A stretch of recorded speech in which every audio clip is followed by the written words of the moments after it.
Secretary of State Mike Pompeo is visiting Iowa, Kansas, and Texas, playing diplomat to America's farmland. In 9 interviews in Iowa yesterday, from local radio to agricultural industry groups, Pompeo said that help is coming for U.S. farmers and new markets will be open as the end result of trade tensions.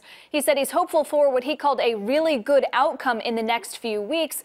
But he also said that President Trump is prepared to walk away if the deal isn't right, just like he did last week in Hanoi, Vietnam, when talks with North Korea were abruptly called off at Pompeo's recommendation. Pompeo and National Security Advisor John Bolton are among officials who believe the Kim situation emboldens the White House with China.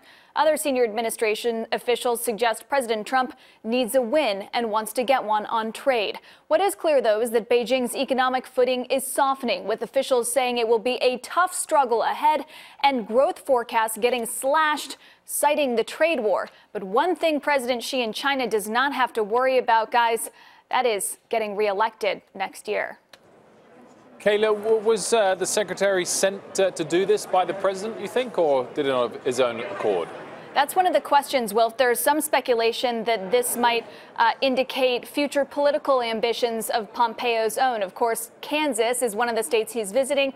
That is his home state. And there have been suggestions that he could run to replace Senator Pat Roberts from Kansas at some point in the future. He has denied that suggestion, but certainly the fact that he's going there is something that people are going to be making a lot of. But then you also just think about the impact, the brunt of this trade war that the farmers in this country have been bearing throughout this trade war.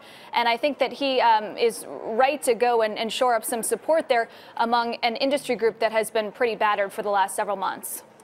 Kayla, do you have any sense of whether the China hawks within the administration, who we haven't really heard from lately, Navarro, I think Lighthizer is in that camp, are on board with the framework of the deal that's come together? Is the enforcement mechanism strong enough? The Chinese industrialist policies that are supposed to change, are they strong enough for some of those members of the administration who the president sometimes listens to?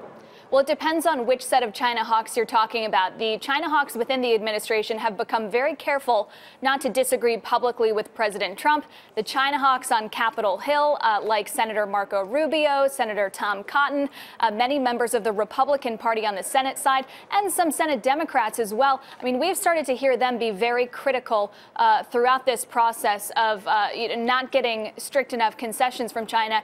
And then you have China hawks outside the administration, like former Steel executive Dan DeMico.